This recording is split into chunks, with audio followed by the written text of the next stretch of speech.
शाह जी इस देवभूमि पर पधारे हैं। मैं अपनी तरफ से और समस्त जनता की तरफ से इनका पार्टी की देवभूमि में हार्दिक अभिनंदन तथा स्वागत करता हूं।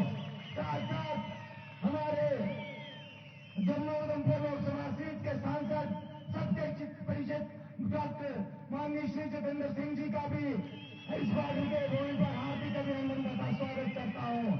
इनके साथ साथ यहाँ पर लद्दाख से पधारे हुए हमारे सांसद माननीय श्री जिमयांग जी का भी पार्टी की देवभूमि में स्वागत करता हूं।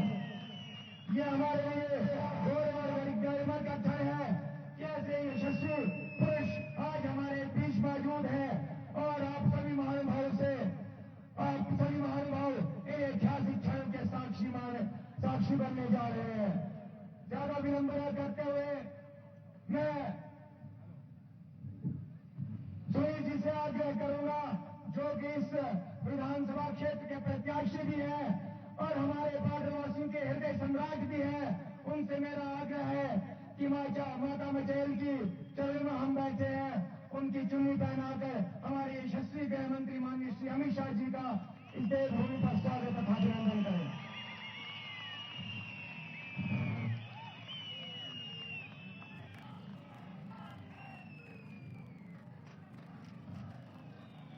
माननीय अमित शाह जी, माननीय अमित शाह जी, माननीय अमित शाह जी, डॉक्टर जितेंद्र सिंह जी, डॉक्टर जितेंद्र सिंह जी, श्री शर्मा जी, श्री शर्मा जी। अब मैं आग्रह करूंगा भारतीय जनता पार्टी की पार्टी खंड की महिला अध्यक्षा वीणा बहन जी से कि वो माननीय डॉक्टर जितेंद्र सिंह जी का चुन्नी पहनाकर स्वागत तथा अभिनंदन करें।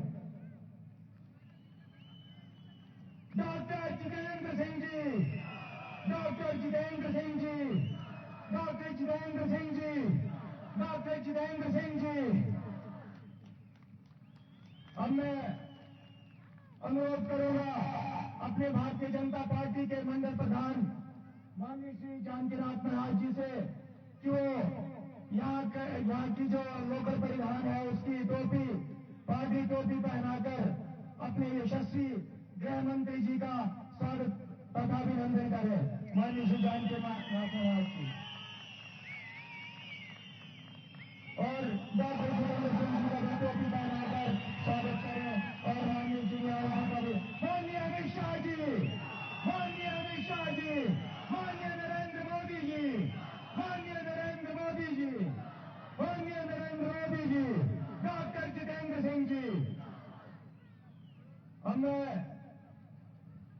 अपने डीडीसी हरिकृष्ण जी से, गुलाब जी से, करतार जी से, इष्टदेव सिंह जी से और सुनील जी से आग्रह करूंगा और वीणा बहन जी से आग्रह करूंगा कि माता मचैल का चित्र देकर अपने यशस्वी गृह मंत्री को भेंट करें।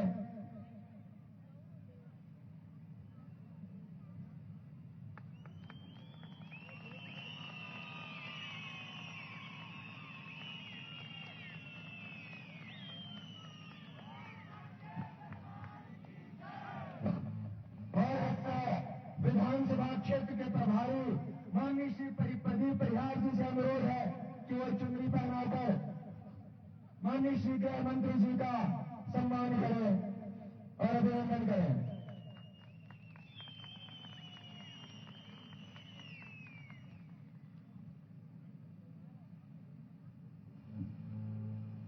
ज्यादा विलंब न करते हुए मैं अपने इस क्षेत्र के भारतीय जनता पार्टी के प्रत्याशी, जम्मू कश्मीर भारतीय जनता पार्टी के मुकुटमणि और इस विधानसभा क्षेत्र के जितने भी जनमानस है उनके हृदय सम्राट अपने प्रत्याशी माननीय श्री शर्मा जी का इस डाइस पर स्वागत तथा अभिनंदन करता हूं कि वो अपने विचारों से आपको संबोधित करें। माननीय श्री शर्मा जी।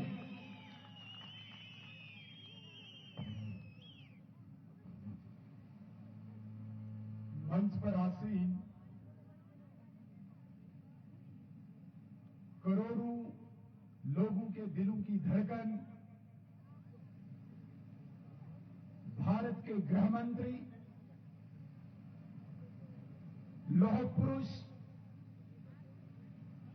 आदरणीय अमित शाह जी का इस माता मचेल की गोद में बसा ये पाडर और इस पाडर के छत्तीसगढ़ स्टेडियम में मैं आपकी तरफ से तथा अपनी तरफ से हार्दिक स्वागत करता हूं। मंच पर आसीन हम सब के लोकप्रिय नेता, हमारे सांसद और केंद्रीय मंत्री आदरणीय डॉक्टर जितेंद्र सिंह जी का भी मैं हार्दिक स्वागत करता हूं। हमारे पड़ोसी और युवाओं के दिलों की धड़कन पूर्व सांसद आदरणीय जामयांग सिंह नामग्याल का भी इस भारत की धरती पर स्वागत करता हूं। मंच पर आसीन भारतीय जनता पार्टी के सभी वरिष्ठ श्रेष्ठ नेतागण, इस पाडर की देवभूमि में आज की सभा में गांव-गांव से पधारे मेरे लिए पूजनी मेरी माताएं, मेरी बहनें, मेरे आदरणीय, मेरे बुजुर्ग और राष्ट्र भक्ति में संलग्न यहां का जोशीला नौजवान, हम सब सौभाग्यशाली हैं कि आज इस दूर दराज क्षेत्र में पाडर की इस देवभूमि में ऐसे व्यक्ति पधारे हैं जो हमने कल्पना भी नहीं की थी। केवल पाडर के लोग जिनको सिर्फ टीवी में देखते हैं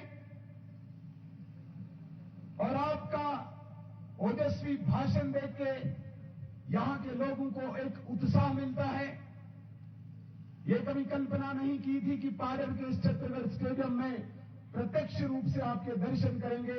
इससे हम सौभाग्यशाली, हम धन्य हैं। आज हम ऐसे व्यक्ति का यहां पे स्वागत कर रहे हैं, ऐसे व्यक्ति का हम दर्शन कर रहे हैं जिन्होंने धारा 370 को धराशायी कर दिया, जिन्होंने 35A को जड़ से उखाड़ के फेंक दिया, जिन्होंने आतंकवाद को दफन कर दिया, जिन्होंने अलगाववाद के नामो निशान खत्म कर दिया और जिन्होंने पत्थरबाजों को जेलों के अंदर पहुंचा दिया। ऐसे व्यक्ति के दर्शन करके हम पुण्य के भागीदार हैं। आज आदरणीय गृहमंत्री जी, पाडर एक ऐसा स्थान है जहां पे हमारी मूल विचारधारा का बहुत विस्तार है और हमेशा पाडर के लोगों ने भारतीय जनता पार्टी का बढ़ चढ़ के साथ दिया है। तब भी दिया है जब भारतीय जनता पार्टी के लिए कभी लग भी नहीं रहा था कि भारतीय जनता पार्टी की जीत होगी। उस वक्त भी अगर पहाड़ की तरह कोई भारतीय जनता पार्टी के पीछे खड़ा रहा, वो यही पाडर की धरती और पाडर के लोग थे। यहां पे पाडर के लोगों ने बहुत कुछ सहा, बहुत कुछ देखा। पंडित प्रेमनाथ डोगरा जी द्वारा चलाया गया प्रजा परिषद का आंदोलन, उस आंदोलन को भी यहां पे शिखर पे पादरियों ने देखा है और यहां की भी कुर्बानी, यहां की भी शहादत उस प्रजा परिषद आंदोलन में हुई है। तब से लेके यहां के हमारे पूर्वजों ने, हमारे बुजुर्गों ने कुर्बानी दी, बलिदान दिए, लेकिन अपनी राष्ट्र भक्ति, अपनी इस भारत मां की रक्षा के लिए हमेशा अग्रसर रहा। इसका जीता जागता उदाहरण है 90 के दशक का आतंकवाद।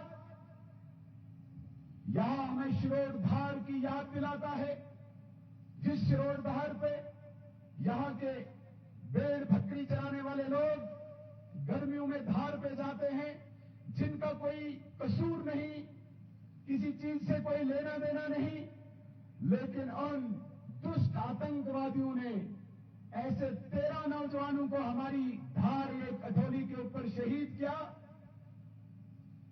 जिन्होंने कभी पेट भर खाना नहीं खाया था, जिनके बदन पे लेकिन उस आतंकवाद के काले साए ने यहां पे 13 माओं की गोद खाली की, यहां पे 13 बहनों के सुहाग उजाड़ दिए। सिर्फ इतना ही नहीं, पाडर की इस देवभूमि ने, पाडर की इस वीरों की धरती ने सजार में हमारे 7 नौजवानों को खोया, आतंकवाद की भेंट चढ़े, लेकिन पाडर के शूरवीर यहां के नौजवान ने कभी समझौता नहीं किया, अपनी राष्ट्रभक्ति के साथ कभी समझौता नहीं किया। और सिर्फ इतना ही नहीं, इस पाडर ने राजनीतिक आतंकवाद भी देखा। जो लोग यहां पे राजनीति में प्रतिनिधि थे इस क्षेत्र के, यहां पे ये गुलाबगढ़ हमारा स्थान है, यहां पे एक डिफेंस रोड के अतिरिक्त, जो डिफेंस रोड यहां से हिमाचल के पांगी में जाता है, इसके अतिरिक्त किसी गांव में कभी सड़क नहीं देखी थी। यहां पे हमने बिजली नहीं देखी थी, 2014 तक किसी गांव ने बिजली नहीं देखी थी। यहां पे किसी गांव ने मोबाइल नेटवर्क नहीं देखा था। यहां के बच्चे पढ़ते, लेकिन गरीबी के कारण यहां से बाहर पढ़ने के लिए नहीं जाते थे, कॉलेज से वंचित थे। यहां के लोग टैलेंटेड हैं, लेकिन उनको यहां पे कुछ काम सीखने के लिए कोई इंजीनियरिंग या कोई आईटीआई नहीं था। यहां पे इलाज के लिए कोई हॉस्पिटल नहीं था। ऐसी सभी मूलभूत सुविधाओं से वंचित था। और तब जाके भारत की राजनीति में आदरणीय नरेंद्र मोदी जी अवतरित हुए। 2014 में भारतीय जनता पार्टी की केंद्र में सरकार बनी। आदरणीय डॉक्टर जितेंद्र सिंह जी हमारे सांसद बने। उसके बाद मैं दावे के साथ कह सकता हूं, चाहे यहां का आखिरी गांव गंधारी हो, चाहे उड़वाई हो, चाहे कपन हो, चाहे चित्तो हो, चाहे मचेल हो, चाहे सजार हो, चाहे जाड़ हो, आज हर गांव प्रधानमंत्री सड़क योजना के तहत कनेक्ट हो रहा है, जुड़ रहा है। और मुझे कहने में बड़ी खुशी हो रही है कि पाडर में इस गुलाबगढ़ के अतिरिक्त आज अगर हम मचेल के आखिरी कोने में भी जाते हैं, आज वहां पे हम गर्मियों में भी और सर्दियों में भी बल्ब चलते देखते हैं, बिजली देख रहे हैं। सिर्फ मचेल में नहीं, आज आखिरी कोना जो बुद्धिस्ट गांव हमारा हांगो है, हलोती है, उसमें भी आप आज बिजली पाएंगे। मैं अभी 2 दिन पहले सुमचाम में था, जहां पे हमारी सेफायर माइन है। उस सुमचाम में भी वहां से मोबाइल नेटवर्क चलता है। इससे बड़ी बात और क्या हो सकती है? जहां गुलाबगढ़ में हम मोबाइल कॉल के लिए तरसते थे, वहां आखिरी कोने में सुमचाम में भी आज मोबाइल हमारा चल रहा है। मेरे नौजवान दोस्तों, मेरी माताओं, मेरी बहनों, मेरे बुजुर्गों, आपको भारत सरकार ने यहां पे कॉलेज दिया। जब यहां की प्रदेश सरकार ने पाडर को वंचित किया कॉलेज से, तब यही हमारी भारतीय जनता पार्टी की सरकार थी, आदरणीय नरेंद्र मोदी जी तथा डॉक्टर जितेंद्र सिंह जी के प्रयासों से यहां पे रूसा के तहत कॉलेज एस्टैब्लिश हुआ, स्थापित हुआ। आज यहां का गरीब बच्चा भी उस कॉलेज में पढ़ रहा है। सिर्फ इतना ही नहीं, पाडर में आईटीआई स्थापित हुआ। पूरे जम्मू कश्मीर में केवल 2 आईटीआई पिछले 10 सालों में बने, एक बारामुल्ला के पट्टन में बना और एक किश्तवाड़ के पाडर में बना। सिर्फ इतना ही नहीं, इस पाडर की धरती पे एक सब डिस्ट्रिक्ट हॉस्पिटल भी बना। अगर एक दुमाना में बना जम्मू में, तो दूसरा पाडर में बना। सिर्फ यहीं पे नहीं रुके हम। मेरी माताओं, मेरी बहनों, मेरे नौजवान दोस्तों, जिस शेड्यूल ट्राइब स्टेटस के लिए यहां के बुजुर्गों ने अपनी जानें दी, उन्होंने कभी स्वप्न देखा था कि पाडर को शेड्यूल ट्राइब स्टेटस मिले? क्योंकि पाडर का क्षेत्र हिमाचल के पांगी से मिलता था और यहां पे लद्दाख के ज़ांस्कार से मिलता था। ये एक ही पैरागान होता था, यहां एक ही राजा हुआ करता था इस पूरे क्षेत्र में। जब पांगी हिमाचल से मिला, तो पांगी को शेड्यूल ट्राइब स्टेटस मिला। ज़ांस्कार लद्दाख में चला गया, ज़ांस्कार को शेड्यूल ट्राइब स्टेटस मिला। केवल पाडर शेड्यूल ट्राइब स्टेटस से वंचित था। लेकिन यहां पे कांग्रेस तथा नेशनल कॉन्फ्रेंस की सरकार कभी भी शेड्यूल ट्राइब स्टेटस देने के लिए तैयार नहीं थी।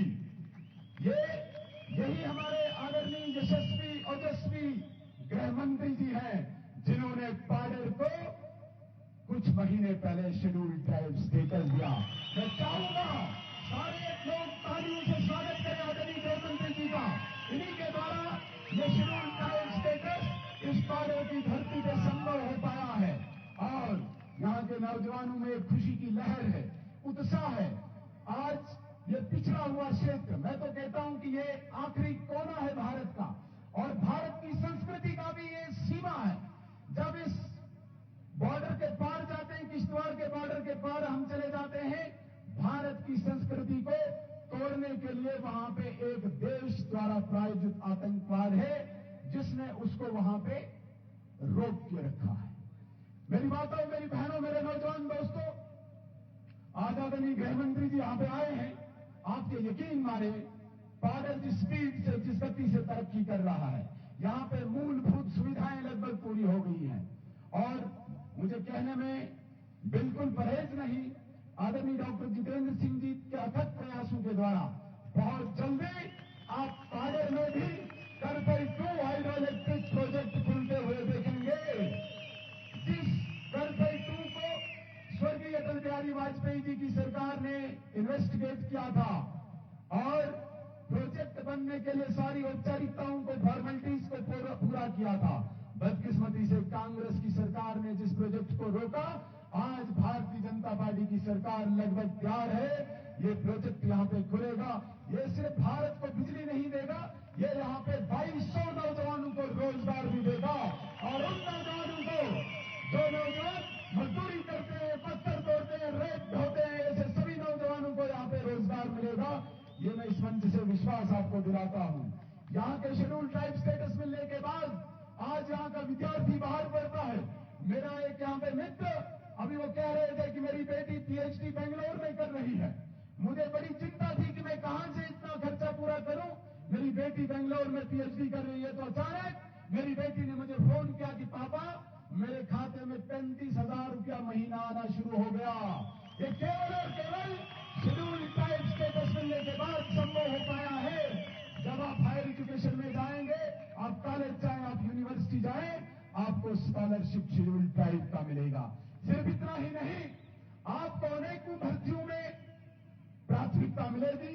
विशेषकर हमारी जो अर्धसैनिक बल है, जो पैरामिलिट्री है, उसकी भी भर्तियां लगातार यहां पे होंगी, और इस बॉर्डर क्षेत्र को शेड्यूल ट्राइब लोगों को उसमें प्राथमिकता मिलेगी।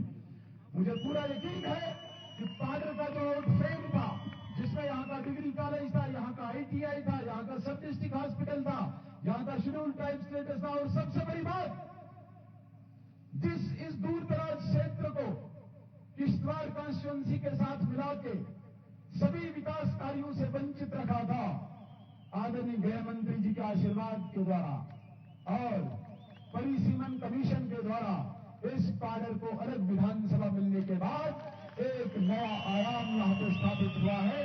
और मुझे पूरा यकीन है कि जितना विकास अब बॉर्डर में होगा, ये नंबर 1 पे इस जम्मू कश्मीर यूनियन टेरिटरी का विधानसभा क्षेत्र होगा, इतना मुझे पूरा यकीन है। आदरणीय गृहमंत्री जी से मैं निवेदन करूंगा, ये यहां का क्षेत्र केवल 45 किलोमीटर की दूरी के बाद लद्दाख का क्षेत्र आता है, ज़ांस्कार का क्षेत्र आता है।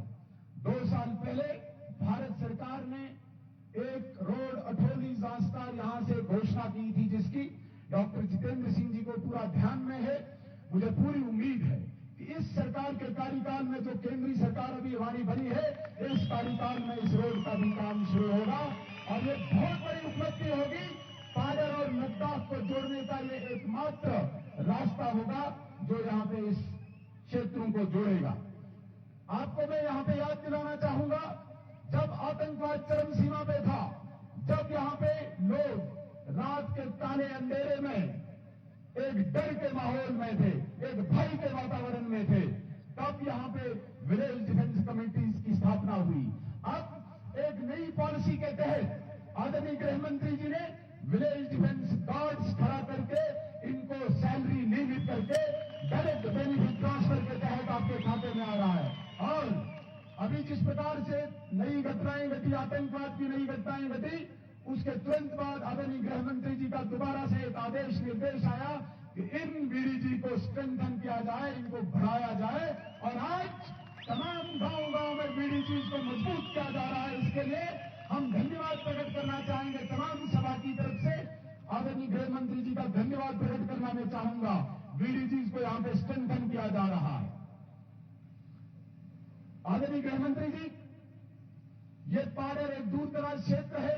यहां पे लोगों को लगभग 60 से 70 किलोमीटर दूर डिस्ट्रिक्ट मजिस्ट्रेट के पास जाना पड़ता है। पांगी, हिमाचल में एक पांगी एरिया है जो इनका शेड्यूल ट्राइब एरिया है, आइसोलेटेड एरिया है। वहां पे एक रेजिडेंशियल कमिश्नर बिठा के डिस्ट्रिक्ट मजिस्ट्रेट की पावर्स देके उनको जब कट ऑफ के दिन होते हैं, जब बारिश बर्फ के दिन होते हैं, वो सारी सुविधाएं यहां पे मिलती हैं। यहां के लोग चाहते हैं कि पांगी की तर्ज पे उनको भी ऐसी सुविधाएं मिले और आने वाले दिनों में हम ये यकीन रखते हैं, विश्वास रखते हैं कि ऐसा जरूर होगा। अभी अभी भारतीय जनता पार्टी ने घोषणा पत्र आपके सामने प्रदर्शित किया है, जो आदरणीय गृह मंत्री जी 6 सितंबर को जम्मू में आए और भारतीय जनता पार्टी का घोषणा पत्र जनता के सामने रखा। यहां के लोगों की बड़ी देर से डिमांड थी कि 5 किलो प्रति व्यक्ति राशन बहुत कम है, क्योंकि पहाड़ी क्षेत्र में फसल नहीं निकलती है। भारतीय जनता पार्टी ने फैसला किया है कि 8 अक्टूबर की गिनती के बाद जब भारतीय जनता पार्टी की सरकार बनेगी, 5 किलो का इजाफा करके प्रति व्यक्ति 10 किलो अनाज आपके घरों में पहुंचाया जाएगा। ये बहुत बड़ी उपलब्धि पाडर के लोगों के लिए है। केवल इतना ही नहीं, आप जाके लोगों को कह दीजिए कि भारतीय जनता पार्टी की सरकार बनने के बाद 2 सिलेंडर मुफ्त हर घर में हम पहुंचाएंगे। सिर्फ इतना ही नहीं, यहां पे हर व्यक्ति को 5 लाख का हेल्थ इंश्योरेंस जो मिलता है, उसमें भी भारतीय जनता पार्टी ने कहा है कि हम 2 लाख का इजाफा करके 7 लाख रुपए का आपका इलाज का इंश्योरेंस रखेंगे। सिर्फ इतना ही नहीं, जो किसान सम्मान निधि योजना के तहत एक गरीब किसान के खाते में 6,000 रुपया प्रति वर्ष आता है, भारतीय जनता पार्टी की सरकार बनने के बाद 6,000 की जगह आपके अकाउंट में 10,000 डालेगी भारतीय जनता पार्टी की सरकार। और जो सबसे वृद्ध महिला है, जो सबसे सीनियर फीमेल घर में है, जिसे बूढ़ी मां हम कहेंगे, उसके खाते में भारतीय जनता पार्टी सरकार की प्रतिबद्धता है कि 18,000 रुपए उसके खाते में डालेंगे। बहुत संख्या में मेरी बाईं तरफ यहां के नागसिरी से आए हुए हमारे गुजर समुदाय के लोग हैं। आदरणीय नरेंद्र मोदी जी ने आज से 10 साल पहले कहा था कि गुजर समुदाय का गुजरात से एक अटूट संबंध है, और आदरणीय गृह मंत्री जी भी आज गुजरात से ही आए हैं, ये भी गुजरात के ही रहने वाले हैं। मैं विश्वास दिलाना चाहता हूं गुजर भाइयों को, जिस प्रकार से नरेंद्र मोदी जी की सरकार ने आपको पंचायत में ward member, sarpanch, BDC, DDC आपको आरक्षण दिया है, और एक जम्मू कश्मीर की राजनीतिक इतिहास में पहली बार हुआ है जब 9 सीटें गुजर समुदाय के लिए आरक्षित की गई है। आपको आज तक नेशनल कॉन्फ्रेंस और कांग्रेस ने केवल वोट बैंक बना के माना था। मुझे नहीं लगता कि नागसिरी में जहां पे 27% गुजर समुदाय के लोग हैं, कहीं पे भी 10वीं पास व्यक्ति नहीं मिल रहा है। मैं मानता हूं गुजर समुदाय के लोगों को केवल एक बोझ ढोने की मशीन रखा था नेशनल कॉन्फ्रेंस ने, लेकिन मुझे आज खुशी हो रही है जिस संख्या में, जिस तादाद में भारतीय जनता पार्टी में गुजर समुदाय के लोग सम्मिलित हो रहे हैं, भारतीय जनता पार्टी में जिस प्रकार से इनका विश्वास जम रहा है, मैं इस मजबूत मंच से आपको विश्वास दिलाना चाहता हूं, भारतीय जनता पार्टी में आपका पूरा आदर सत्कार रहेगा, आपके अधिकारों को सुरक्षित रखा जाएगा, और आपके नौजवानों का भविष्य भी सुरक्षित केवल भारतीय जनता पार्टी की सरकार ही करेगी, इतना मैं विश्वास दिलाता हूं। पाडर के समस्त लोगों को आज मैं इस मंच से जरूर कहना चाहूंगा, आज का ये शुभ दिन, जिस दिन हमने आदरणीय अमित शाह जी को अपने सामने देखा, आप ये यकीन माने, पाडर विकास के कार्य में, पाडर सुरक्षा की दृष्टि से, पाडर स्थिरता की दृष्टि से सबसे समृद्ध क्षेत्र होगा। यही कामना करके, यही अपेक्षा करके मैं आपकी वाणी को विराम देता हूं। जय हिंद, जय भारत। बोलो भारत माता की, भारत माता की। आदरणीय अमित शाह जी, जोर से पीछे तक जोर से बोलेंगे, आदरणीय अमित शाह जी, आदरणीय नरेंद्र मोदी जी, आदरणीय नरेंद्र मोदी जी, डॉक्टर जितेंद्र सिंह जी, बहुत बहुत धन्यवाद।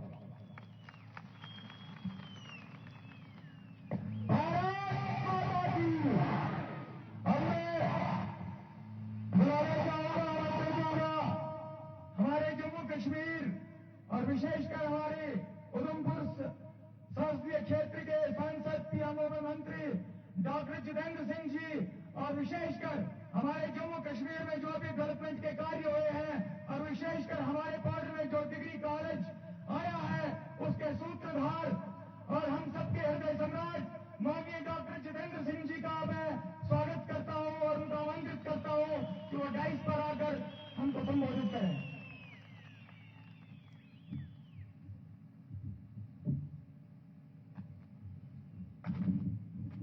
भारत माता की, भारत माता की।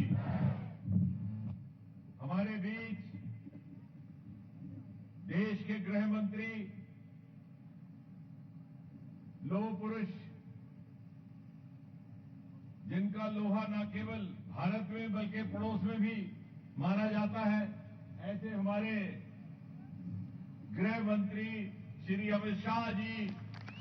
गृह मंत्री तो बहुत हुए, लेकिन शायद पहली बार भारत ने एक ऐसे गृह मंत्री उनके नसीब में आए कि जिनका नाम सुनने से ही आतंकियों के और दुश्मनों के हौसले पस्त हो जाते हैं। ऐसे हमारे आदरणीय अमित शाह जी हमारे बीच। दोस्तों, शायद आपको एहसास हुआ कि नहीं हुआ, आज जम्मू कश्मीर के इतिहास में एक नया अध्याय जुड़ रहा है और इस अध्याय की रचना, इसका लेखन पार्डर की पावन धरती से हो रहा है, क्योंकि मेरे ख्याल से पहली बार आजादी के बाद भारत के कोई गृह मंत्री पार्डर की धरती पर तशरीफ लाए और ये इस बात की तस्दीक करता है कि प्रधानमंत्री श्री नरेंद्र मोदी जी के नेतृत्व की यह सरकार कितनी अधिक प्राथमिकता देती है इस दूर दराज पहाड़ी क्षेत्र को, जो आखिरी छोर पर खड़ा है। सुनील जी ने आपको बताया कि इस इलाके की पहले क्या दशा थी। मोदी जी की सरकार आने के बाद और अमित शाह जी के गृह मंत्री बनने के बाद, जैसे कि भी सुनील जी बता रहे थे, गृह मंत्री जी आपने न केवल 370 को हटाया, न केवल 35A को हटाया, न केवल पातक को हटाया, बल्कि आपने इन लोगों के अंदर आकांक्षा को जगाया, इनके अंदर हौसला जगाया, इनके अंदर बुझी हुई हसरत को जगाया, इनका मनोबल जगाया, इनकी मानसिकता में जो गुलामी का एक एहसास आया था उससे इनको मुक्ति दिलवाई, आजाद करवाया। और इस क्षेत्र से कई वर्षों से जुड़े हुए के कारण मैं ये बात प्रमाण के साथ कह सकता हूं कि 2014 से पहले कोई ऐसा समय न था जब यहां से मुंतखब एमएलए इस रियासत में वजीर ना बने, मिनिस्टर ना बने, लेकिन जानबूझकर इस इलाके की अवहेलना की गई, तिरस्कार किया गया, क्योंकि ये इलाका हमेशा भारतीय जनता पार्टी, जनसंघ और प्रजा परिषद के साथ खड़ा रहा। यहां के लोगों ने न केवल राष्ट्रवाद को जिया है, न केवल देशभक्ति को जिया है, न केवल भारतीय जनता पार्टी के संस्कार को जिया है, बल्कि अपने प्राणों का समर्पण भी उसी विचारधारा के लिए किया है। मुझे अच्छी तरह याद है जब हमारी सरकारें ना थी केंद्र में ना राज्य में, एक बार हमारा यहां आना हुआ, उस समय भारतीय जनता पार्टी का झंडा उठाने में भी खौफ रहता और हमने हिम्मत करके 2 नौजवानों को भारतीय जनता पार्टी का पटका पहना करके सदस्यता दी। जब हम वापस लौटे तो आधे रास्ते पर पहुंचने पर यह खबर आई कि दोनों को गला काट करके उनकी हत्या कर दी। इस तरह का आतंक भारतीय जनता पार्टी का झंडा बुलंद रखने के लिए, राष्ट्रवाद का झंडा बुलंद रखने के लिए निरंतर एक के बाद एक कुर्बानी यहां से दी गई और इसीलिए नेशनल कॉन्फ्रेंस और कांग्रेस की सरकारों ने निरंतर इसका तिरस्कार किया। अभी सुनील जी जिक्र कर रहे थे कॉलेज का, यहां के बच्चे बहुत ज़हीन हैं, बहुत लायक हैं, पढ़ने का शौर है उनमें, लेकिन गरीबी थी, सहूलियात नहीं थी। हमने देखा ऐसे परिवारों को, मैं जानता हूं गृह मंत्री जी, जहां बच्चियों को एडमिशन मिलता था मेडिकल कॉलेज या डिग्री कॉलेज में, लेकिन उनके पास इतनी तौफीक ना थी और वो घर उसी तरह से समझौता कर लेते। बार बार हमने मुतालबा किया नेशनल कॉन्फ्रेंस कांग्रेस की सरकारों से कि यहां पर डिग्री कॉलेज होना चाहिए। हर जगह डिग्री कॉलेज दिया गया, यहां नहीं दिया गया। ये मोदी जी के आने के बाद हुआ कि राष्ट्रीय उच्चतर शिक्षा अभियान के अंतर्गत यहां डिग्री कॉलेज खुला और आज इन पहाड़ों में जो सरमाए छुपे हैं, जो प्राकृतिक जो इनके सरमाए हैं, जिनको कभी न तलाशा गया न तराशा गया, यहां से लेकर के किश्तवाड़ तक पहली बार उनको भारत की अर्थव्यवस्था का हिस्सा बनाने का काम शुरू हुआ है। चाहे वो प्रोजेक्ट, हाइड्रो प्रोजेक्ट हो, चाहे वो सैफायर के कान हो, अब ये जो इनकी जिक्र कर रहे थे नीलम की खान का, कई वर्षों से थी, लेकिन ये मोदी जी के आने के बाद ही हुआ, 2014 के बाद, कि इसकी तरफ भी तवज्जो देने लगी। और बहुत जल्द जहां ये नीलम की खान का काम शुरू होगा तो रोजगार के और जरिए यहां पर लोगों के लिए, नौजवानों के लिए उपलब्ध होंगे। और जिस संकल्प पत्र की अभी जिक्र हो रहा था, उस संकल्प पत्र में यहां के नौजवानों के लिए, जैसे मैंने कहा बाहर जाना दुश्वार था, अब उनको भी कोचिंग करने का, चाहे वो पब्लिक सर्विस कमीशन हो, चाहे वो दूसरी नौकरियां हो, कोचिंग के लिए 10 से 20 हजार रुपया सरकार देगी, ताकि किसी कुंबे पर बोझ ना रहे। और बाहर कॉलेज दाखिला लेते हुए आवाजाही का खर्चा 3,000 वो भी सरकार देगी। ये सब कुछ इस इलाके की बहबूदी के लिए किया गया, क्योंकि मोदी सरकार ने यह संकल्प किया था कि जो पिछड़े हुए इलाके, जो पसमानदा इलाके, जिन्हें जानबूझकर जहालत में रखा गया, अनपढ़ता में रखा गया, उनको विकसित करके दूसरे के बाकी देश के बाकी राज्यों की स्तर पर लाना है। और वो सपना आज से साकार होना शुरू हुआ है। गृह मंत्री जी, आपके यहां पैर पड़े, और आपको ये बात मैं कह दूं, आपको आमंत्रित करने से पहले, यहां मेचेल यात्रा है, इतनी पावन यात्रा, भारी संख्या में यात्री जाते थे, वहां एक भी टॉयलेट ना था 2014 से पहले। कितनी बार सरकार से मुतालबा किया, एक भी मोबाइल टावर ना था, और एक भी बिजली का खंभा ना था। ये सब 14 के बाद हुआ।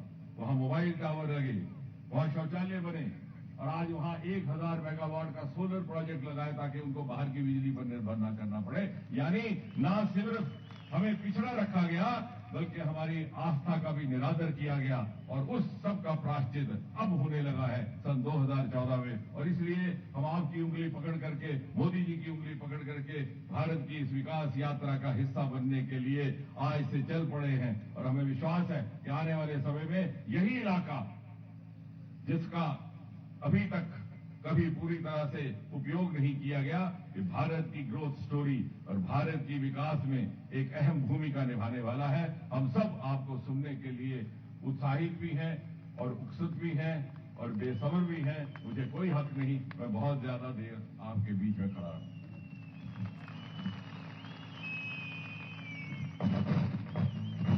आपकी सरकार की घड़ियां समाप्त करते हुए आज हमें बड़ा हर्ष और गर्व की अनुभूति हो रही है कि आज हमारे बीच धारा 370 का सर्वनाश करने वाले और आतंकियों को जेल में चक्की पिसवाने वाले, इस देश महान सपूत का महान सपूत और इस देश के यशस्वी गृह मंत्री माननीय श्री अमित शाह जी का स्वागत तथा अभिनंदन करते हुए मैं आग्रह करूंगा कि इस मचेल माता के प्रांगण में जो मंच बना है, नीलम की घाटी में जो मंच बना है, उससे हमारा मार्गदर्शन करे, हमें संबोधित करे।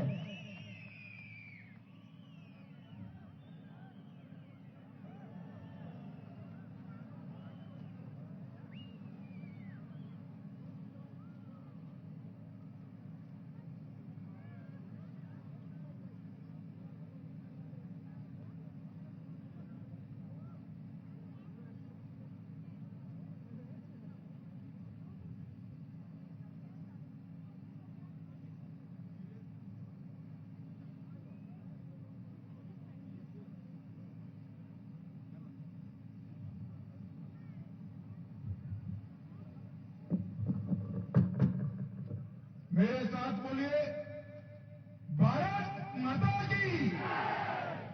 क्यों भाई, क्या हो गया है आप लोगों की आवाज को? चुनाव में सुनील को जिताकर भेजना है या नहीं भेजना है? हमारे आरक्षण को जारी रखना है या नहीं रखना है? माता मचेल के यात्रा स्थान की रक्षा करनी है या नहीं करनी है? तो ऐसी आवाज नहीं चलेगी भाई।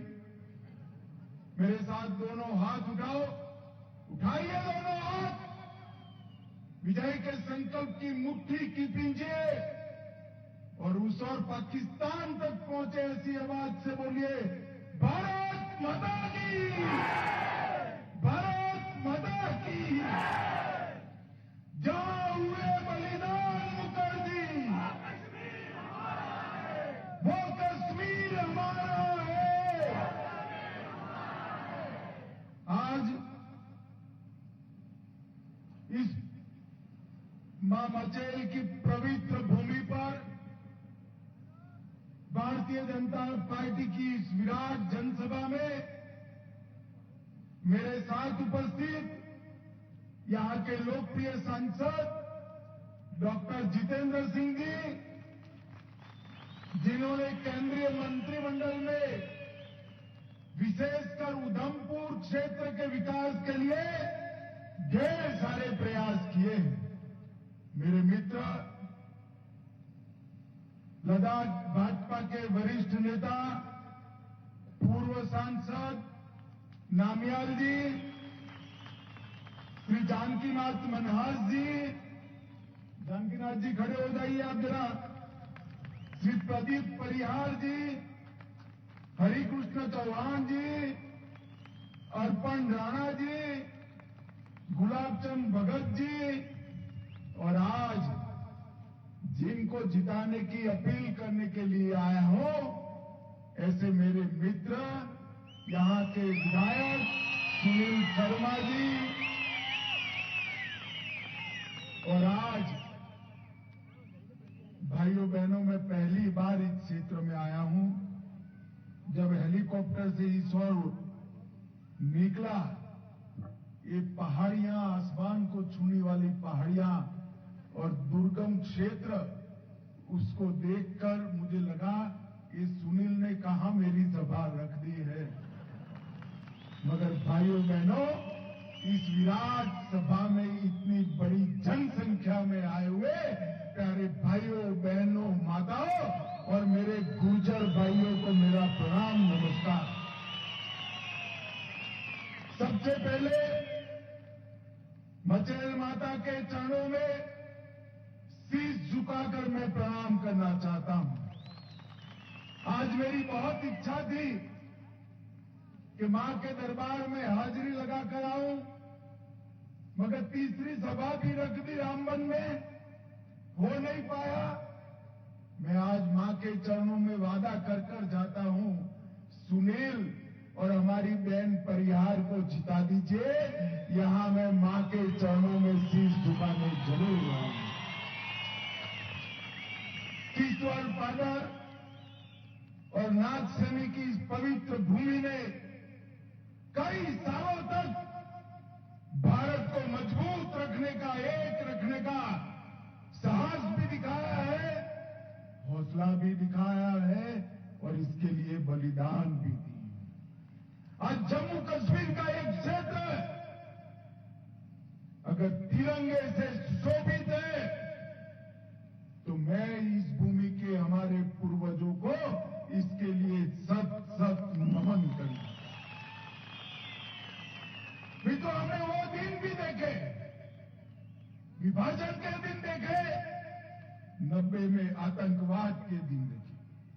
चंद्रकांत शर्मा हो या परिहार बंधु हो, वो सभी ने कुर्बानियां दी। मैं आज इस क्षेत्र के शहीद सभी भाइयों को याद कर कर आपके बीच में वादा कर कर जाता हूं, आतंकवाद को इतना नीचे दफन करेंगे कि कभी बाहर ना। मैंने जानबूझकर कहा था मेरी पहाड़ियों में सभा जरूर लगाना। अभी अभी 90 की तरह प्रयास हो रहे हैं यहां आतंकवाद को फिर से मजबूत करने के।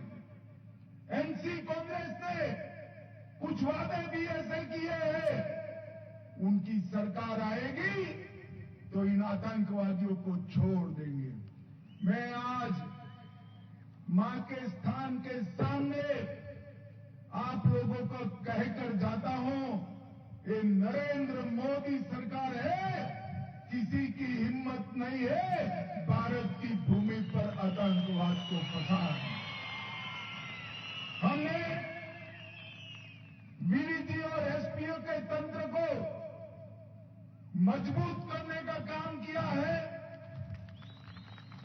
303 की पुरानी भारी राइफलों की जगह इनको उसको एसएलआर से लैस कर रहे हैं और इसके साथ साथ एक ऐसी सुरक्षा ग्रिड भी खड़ी कर रहे हैं, जितने लोगों को आने की इच्छा हो कहीं से भी आ जाए, सबका अंत यही पहाड़ियों में करने का काम हमारी सेना और हमारे जवान करेंगे।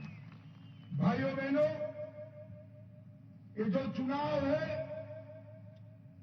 ये चुनाव स्पष्ट रूप से दो ताकतों के बीच में, एक और एनसी और कांग्रेस है और दूसरी ओर भारतीय जनता पार्टी है।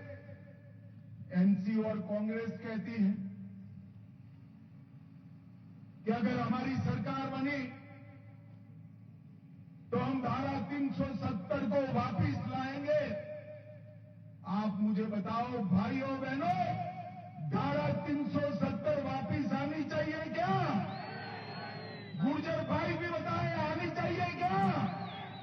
ये आपको जो आरक्षण मिला है ना, पहाड़ियों को, गुर्जर भाइयों को, वो आरक्षण धारा 370 के रहते मिल नहीं सकता।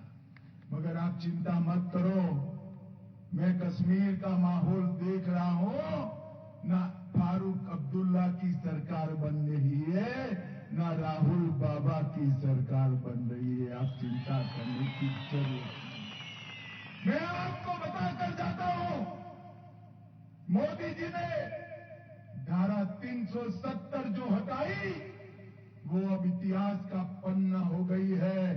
भारत के संविधान में धारा 370 के लिए कोई जगह नहीं है, कोई नहीं।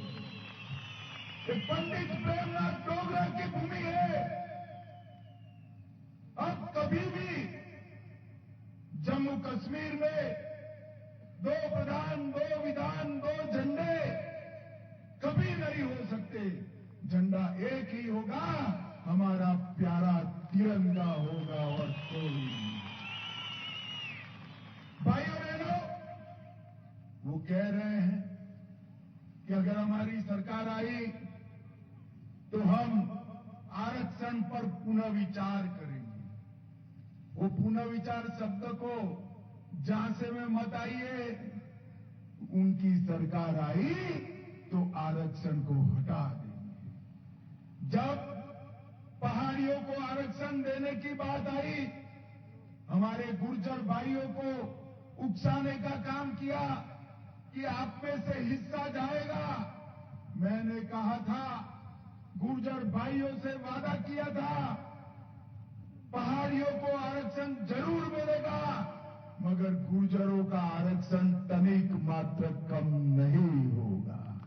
और आज गुर्जरों का आरक्षण जस का तस रखकर पहाड़ियों को आरक्षण देने का काम नरेंद्र मोदी सरकार ने किया है। नरेंद्र मोदी सरकार। मैं आज ये दूर सुदूर पहाड़ पर बसने वाले सभी अभिभावकों को कहने आया हूं कि वो दिन लग गए कि आपके बच्चों को ग्रेजुएशन नहीं किया जाता था, करने की संभावना नहीं थी।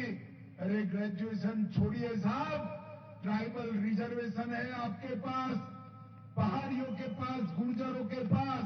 आपके बच्चे कलेक्टर और डीएसपी बनकर देश भर में काम कर सकते हैं। ये अधिकार नरेंद्र मोदी जी।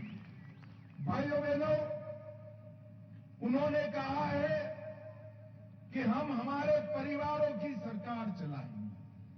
नरेंद्र मोदी जी ने ये 3 परिवारों का यहां जो परंपरा था, उसको समाप्त कर पंचायती राज प्रस्तापित किया। ग्राम पंचायत, ब्लॉक के चुनाव, जिले के चुनाव हुए और हमारे बच्चे, हमारे युवा आज उभरते हुए नेता बने हैं। कल विधानसभा और लोकसभा में यहां का प्रतिनिधित्व करेंगे। भाइयों बहनों, एक और वो आतंक से लैस जम्मू कश्मीर बनाना चाहते हैं, दूसरी ओर मोदी जी विकसित जम्मू कश्मीर बनाना चाहते हैं। एक और वो माताओं बहनों को धारा 370 हटने से जो अधिकार मिला है वो अधिकार छीनना चाहते हैं।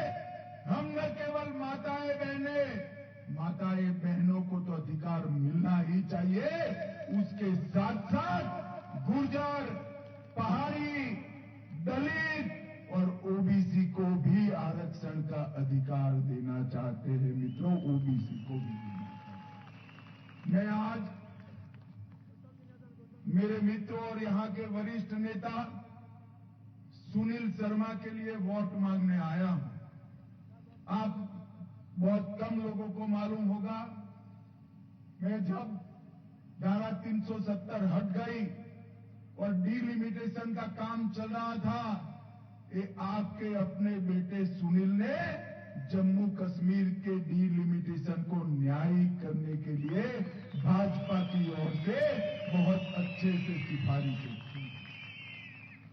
और आज मैं कहकर जाता हूं, सुनील शर्मा को विधायक आप बनाइए, उनको बड़ा आदमी बनाने का काम हम करेंगे।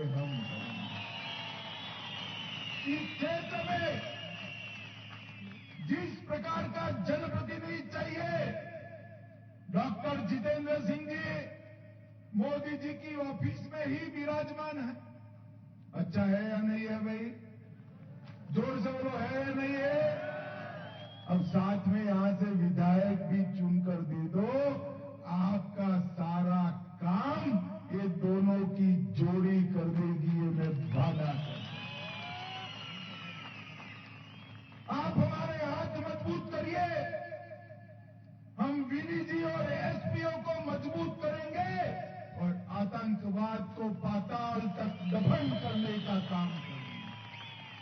आप हमारे हाथ मजबूत करिए, यहां नीलम की खदानें जो भ्रष्टाचार के कारण कभी खुली ही नहीं, ये नीलम की खदानें खुलेगी, राज्य सरकार का खजाना भी भरेगा और पादर के युवाओं को नौकरियां भी मिलेगी, रोजगार मिलेगा।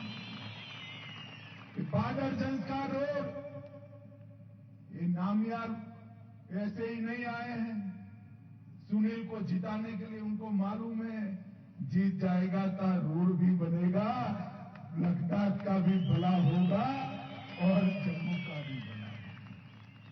टूरिज्म को विकसित करने के लिए पीर पंजाल की इस और जम्मू क्षेत्र में कभी काम नहीं किया गया है।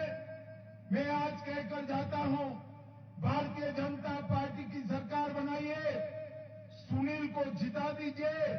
पूंछ राजौरी में पहलगांव से भी अच्छा पर्यटन का स्थान बनाने का काम भारतीय जनता पार्टी करेगी। तवी नदी पर रिवर फ्रंट बनाया जाएगा और ढेर सारे काम मैं बाद में बताऊंगा, टूरिज्म के क्षेत्र में किए जाएंगे। करथई का हाइड्रो प्रोजेक्ट आज तय मानकर चलिए, सुनील को जिता दीजिए। डॉक्टर साहब को जिताया है, 3 महीने के अंदर इसका काम हम शुरू करने का काम करेंगे। हमने पैरामिलिट्री फोर्सेस के अंदर रिजर्वेशन आरक्षण 3 प्रकार का किया है, एससी, एसटी और पहाड़ी क्षेत्रों के लोगों के लिए भी आरक्षण किया है। तो यहां के जो गुर्जर और पहाड़ी लोगों को जो आरक्षण मिला है, इसके अलावे सीमांत और पहाड़ी क्षेत्र के आरक्षण में भी आपको ज्यादा हिस्सा मिलेगा और पैरामिलिट्री फोर्सेस का यही पहाड़ियों से रिक्रूटमेंट करने का काम भी भारतीय जनता पार्टी करेगी। मित्रों, ये लोग 2 झंडे फिर से लाना चाहते हैं। पादर वाले बताए मुझे, आप सहमत हो क्या? अरे जोर से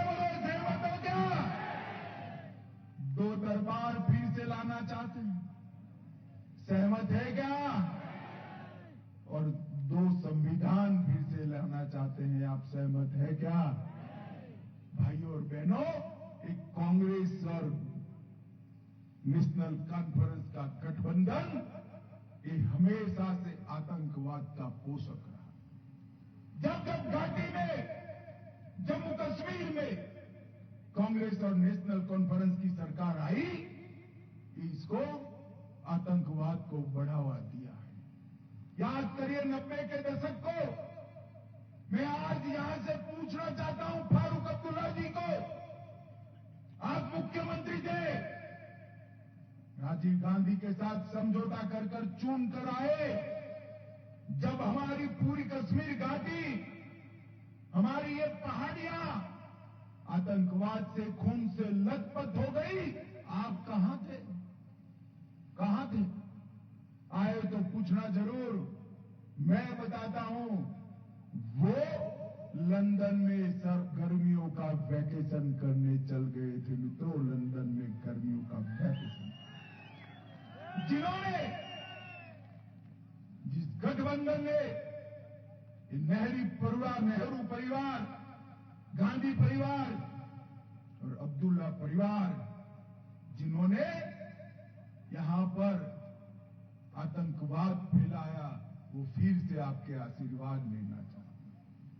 उन्होंने जम्मू कश्मीर के महाराजा को न केवल अपमानित किया, उनके मृत्यु तक वापिस नहीं आने दिया। मुझे अभी किसी ने महाराजा करण सिंह के युवा दिनों का एक वीडियो भेजा है, जिसमें करण सिंह जी कहते हैं, मेरे पिताजी को जम्मू कश्मीर से निकाल दिया गया, आने नहीं दिया गया, और केवल उनकी अस्थियां जम्मू में वापिस आई, अस्थियां जम्मू में। जिन्होंने महाराजा का इतना अपमान किया, कश्मीरी पंडितों को बेदखल किया, आतंकवाद फैलाया, आरक्षण को रोक कर रखा, माताओं बहनों के आरक्षण को भी रोक कर रखा, वो एनसी कांग्रेस को फिर से लाना चाहते हैं आप? जोर से बोलिए, चाहते हैं क्या? नहीं लाना है तो आपके लिए एक ही विकल्प है कि भारतीय जनता पार्टी को यहां से जिताना है। और भाइयों बहनों, कभी कोई हारने वाली पार्टी के साथ बैठता है क्या? बैठता है? बैठना चाहिए। और ये लोग क्या समझते हैं जम्मू कश्मीर की सरकार, जनता को? ये कहते हैं हम धारा 370 वापिस ला देंगे। भाई मुझे बताओ, दिल्ली में किसकी सरकार है? अरे जोर से बोलो, किसकी है? तो मुझे बताओ अब्दुल्ला साहब, अब 370 कहां से वापिस लाओ? ये कहते हैं हम गुर्जर पहाड़ियों का आरक्षण ले लेंगे। अरे दिल्ली में किसकी सरकार है? मैं कह कर जाता हूं, न आतंकवाद वापिस आएगा, न 370 वापिस आएगी, न गुर्जर और पहाड़ियों का आरक्षण हम जाने देंगे। मेरी बात सुनिए। और उमर अब्दुल्ला साहब, मैं आपको दिल्ली से देखता रहता हूं, कभी आप कहते हैं मैं चुनाव नहीं लड़ूंगा, क्योंकि कहां से जीतोगे इसका विश्वास नहीं। कभी गंदरबल से लड़ने की बात करते हो, सामने कोई युवा खड़ा हो जाता है तो कहते अब मैं 2 सीटों से लड़ूंगा। जहां से लड़ना हो लड़ो। उमर अब्दुल्ला जी, आपकी हार इस बार निश्चित है। घाटी की जनता आपको हराएगी। भाइयों बहनों, मैंने अभी एक एनसी के प्रत्याशी का निवेदन सुना है। 4 तारीख के बाद हम आपका हिसाब किताब करेंगे। भैया ठिकाना बता देना, कहां करना है हिसाब किताब, हम उपस्थित हो जाएंगे।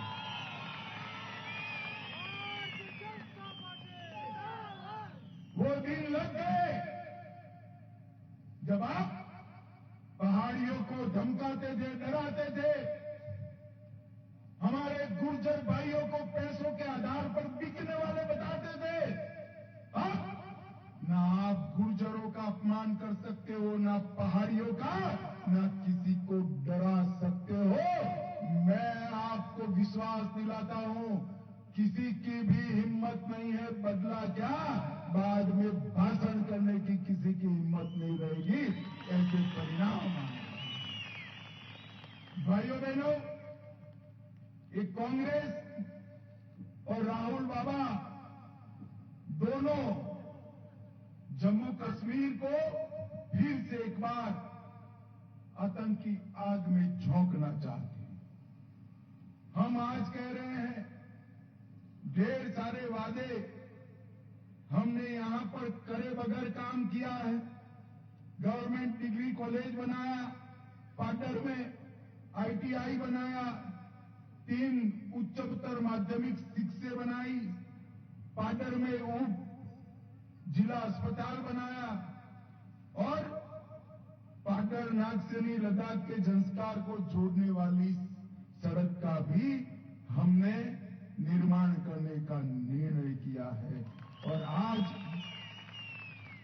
मैं कहकर जाता हूं, हमारी जम्मू कश्मीर सरकार बनने के बाद मचेल माता यात्रा स्थान को राज्य सरकार बहुत अच्छे तरीके से विकसित कर भारत के पर्यटन के नक्शे पर रखने जा रहे हैं। भाइयों बहनों, यहां पर हाइड्रो पावर का तोहफा भी आपको मिलेगा। पाडर में और किश्तवाड़ में पहला, जोर से ताली बजाना जरा, पहला इंजीनियरिंग कॉलेज हम बनाने वाले हैं। 130 नए टावर्स लगाए जाएंगे जो सुरक्षा बल और आपको कनेक्टिविटी देंगे। अभी मोदी जी ने कैबिनेट में प्रस्ताव किया है कि 100 की आबादी वाले क्षेत्र को भी 100 और उससे कम आबादी वाले क्षेत्रों को भी रोड से जोड़ने का काम नरेंद्र मोदी सरकार। मुझे मालूम है पूरे देश में इसका सबसे बड़ा फायदा होने वाला है, तो मेरे किश्तवाड़ के क्षेत्र में होने वाला है। किश्तवाड़ के क्षेत्र में आपकी नाशपाती को हम जियो टैग देने का प्रयास कर रहे हैं। गुच्ची और चिलगोजे को पूरे विश्व के बाजार में पहुंचाने के लिए एक कोऑपरेटिव का संस्थान भी हम यहां पर बनाएंगे। और रिवर ड्राफ्टिंग और एडवेंचर टूरिज्म, ये दोनों के यहां ट्रेनिंग के स्कूल बनाएंगे, जिससे रिवर ड्राफ्टिंग और एडवेंचर टूरिज्म का एक बहुत बड़ा सेंटर बन पाए। भाई और बहनों, हमने संकल्प पत्र में तय किया है, बहुत बड़ी संख्या में माताएं बहनें आई हैं। हर घर में सबसे वरिष्ठ माता बहन को 1 साल का 18,000 रुपए का चेक नरेंद्र मोदी जी भेजेंगे। एक दीपावली में और एक रक्षाबंधन में उज्ज्वला का गैस का सिलेंडर फ्री ऑफ कॉस्ट देंगे। छोटे से छोटे किसान को अब 6,000 की जगह 10,000 मिलेंगे। बिजली के बिल में 50% कटौती करेंगे। अब आपके बच्चों को मेट्रो में बिठाने के लिए दिल्ली जाने की जरूरत नहीं है। जम्मू और श्रीनगर में भी मेट्रो बनने वाला है, आप चिंता मत करिए। हर साल आतंकवाद की आग में टूटे 100 मंदिरों का जीर्णोद्धार करेंगे। तवी रिवर फ्रंट बनाएंगे। रंजीत सागर डैम में झील विकास प्राधिकरण बनाकर वाटर स्पोर्ट्स की शुरुआत करेंगे। और जितने भी लोगों को नुकसान हुआ है, वो सभी के पुनर्वसन का काम ये भारतीय जनता पार्टी की सरकार करेगी। किश्तवाड़ और डोडा में आयुष हर्बल पार्क बनाएंगे। जम्मू में आईटी हब बनाएंगे और उधमपुर में फार्मास्यूटिकल हब बनाकर जम्मू संभाग के क्षेत्रीय विकास बोर्ड की रचना करेंगे, जिसमें आपका प्रमुख हिस्सा होगा। भाइयों बहनों, अटल आवास योजना के माध्यम से प्रधानमंत्री आवास के लिए 5 होगा, मुफ्त जमीन देंगे, एससी और एसटी पहाड़ियों को और गुर्जर भाइयों को जो आरक्षण मिला है वो नौकरी का है। अब प्रमोशन में भी आपको आरक्षण मिलेगा, आपका बच्चा चीफ सेक्रेटरी भी बन सकता है। भाइयों बहनों, नरेंद्र मोदी जी ने पूरे देश के अंदर विकास की एक बयार लाई, पूरे देश को विकास के रास्ते पर ले गए। हमारे इस प्रदेश को एक खूबसूरत पहाड़ियों को 30-30 साल से आतंकवाद की आग में झोंकने का काम एनसी और कांग्रेस ने किया है। मैं आपको फिर से एक बार वादा कर जाता हूं, किसी की अब हिम्मत नहीं है कि खूबसूरत वादियों में, ये आसमान को छूने वाली पहाड़ियों में आतंकवाद को बढ़ावा देने की, आतंकवाद को पाताल में दफन करने का काम हम करेंगे। भाइयों और बहनों, चुनाव के लिए मतदान बड़ा जरूरी है और आप सभी लोग जिन कठिन परिस्थितियों में रहते हैं, मैं आपसे एक वादा लेने आया। आप आपके परिवारों का और साथ में सारे रिश्तेदार दोस्तों का वोट जरूर करवाएंगे और कमल के निशान पर कराएंगे। मुझे बताइए, आप कराएंगे क्या? अरे ऐसे नहीं कहते भाई, घाटी तक आवाज जानी चाहिए। कराएंगे, भाजपा को जिताएंगे, सुनील शर्मा को विधायक बनाएंगे, जम्मू कश्मीर में हमारी सरकार बनाएंगे। तो मेरे साथ दोनों हाथ उठाइए, उठाइए दोनों हाथ, विजय के संकल्प की मुट्ठी भींच कर बोलिए, भारत माता की वंदे वंदे वंदे। मचेल माता के दरबार को प्रणाम कर मेरी बात को समाप्त करता हूं। आप सभी का बहुत बहुत धन्यवाद, आभार। धन्यवाद एमपी जी। ये पूरा पार्ट खेत आपका हमेशा ऋणी रहेगा और जिस प्रकार से आपने हमारी जनता के बीच में नई ऊर्जा का संचार किया है, उनके शिराओं में नई ऊर्जा का संचार किया है, हम आश्वस्त करते हैं कि हम अपने प्रत्याशी माननीय सुनील शर्मा जी को भारी बहुमत से जिताकर असेंबली में भेजेंगे। धन्यवाद।